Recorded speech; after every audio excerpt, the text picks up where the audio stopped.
Cette semaine, c'était la rentrée des classes. J'ai accompagné mon fils qui faisait sa rentrée en 6e au collège pour la première fois. Il y a un moment, il m'a laissé pour aller vers la classe, vers les grands.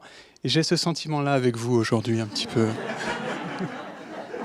Donc, qu'est-ce qui s'est passé cet après-midi? J'ai tâché de résumer, mais comme vous avez fait beaucoup de binômes, d'apartés, en petits groupes, etc., voilà, j'ai que quelques éléments que j'ai réussi à piocher. Mais je voulais quand même commencer par quelque chose qui m'a un petit peu affligé. Voilà, donc Sensei Fred, hein, donc ça veut dire le sage Fred, hein, en japonais, nous a expliqué que Tigo Tie, ça veut dire des trucs compliqués, genre moment unique de la cérémonie du thé, etc. Alors qu'en fait, ça veut juste dire, c'est juste là, vous y êtes presque, c'est un petit peu plus loin, Tigo Tie. Voilà. Vous remarquerez un soin particulier dans le recopiage des idéogrammes qui sont exacts. Alors après, vous avez fait cet exercice intéressant qui était un exercice de, on va dire, création collective, où vous avez eu chacun un objet, et après vous êtes mis en binôme. Donc moi, ça m'a rappelé une expression qui était comme une poule devant un couteau, sauf qu'en plus vous étiez deux.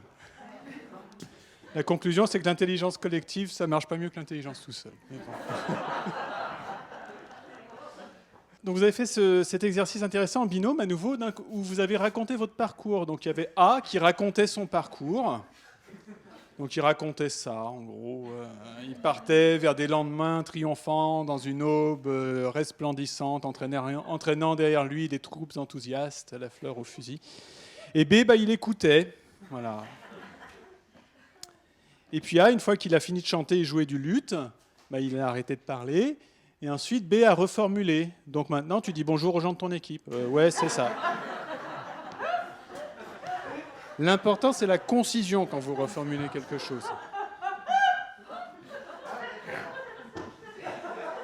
Ouais, alors j'ai écouté un binôme plus particulièrement. Donc ça, c'était la partie on se regarde, qu'est-ce que tu as fait, où tu en es, en quoi est-ce que tu as progressé. Et puis après, vous êtes passé à ce qu'on va appeler vraiment le plat de résistance de cet après-midi, c'est-à-dire que vous êtes réunis par entreprise, ce que vous n'aviez quasiment pas fait jusqu'ici. Là, vous avez constaté l'ampleur des dégâts et vous êtes dit comment est-ce qu'on viralise notre rebellitude à l'intérieur de l'entreprise. Alors, inutile de vous dire que par les temps qui courent, cette nouvelle a été immédiatement transmise à l'Élysée. Donc le virus de la rebellitude touche surtout les organismes âgés, fragiles, avec de nombreuses comorbidités comme Enedis, la SNCF, la Société Générale et la Banque de France.